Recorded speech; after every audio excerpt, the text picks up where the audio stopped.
अस्सलाम वालेकुम वरहमतुल्लाहि वबरकातुहू। आज हम इंशाल्लाह बनाएंगे चटनी, जो कि बहुत ही आसान रेसिपी है। ज़्यादातर ये सर्दियों में इस्तेमाल की जाती है। तो आए देखते हैं कैसी बनती है। यहाँ से जी हम निकाल लेते हैं धनिया और पुदीना और अदरक।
अदरक, बिस्मिल्लाहिर्रहमानिर्रहीम, लहसुन, हरी मिर्च, पुदीना और धनिया।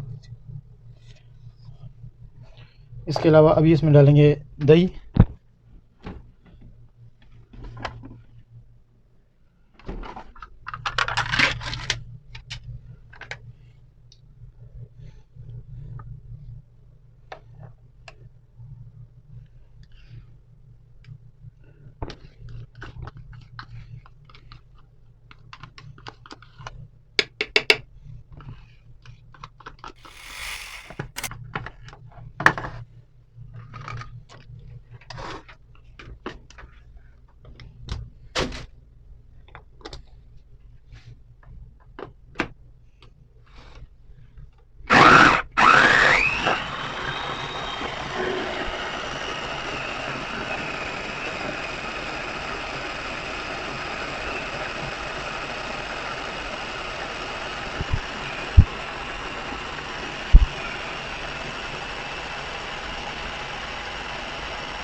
यहाँ पे जी अल्हम्दुलिल्लाह हमारी चटनी जो है ये तैयार हो चुकी है।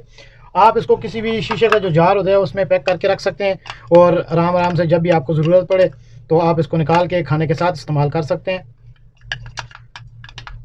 यहाँ पे मार्केटों में शीशे के जार मिल जाते हैं, वो इतने महंगे भी नहीं होते हैं, यही 5 रियाल 10 रियाल का मिल जाता है। जिस तरह ये हमारे पास है, तो अभी हम इसमें से चटनी निकाल के और इस जार में डाल देंगे और जैसे ज़रूरत पड़ेगी तो हम इस्तेमाल करेंगे इंशाल्लाह। उम्मीद करता हूँ ये आपको वीडियो पसंद आई होगी। दुआ में याद रखिएगा, अपना बहुत सारा ख्याल रखिएगा। अल्लाह हाफिज़।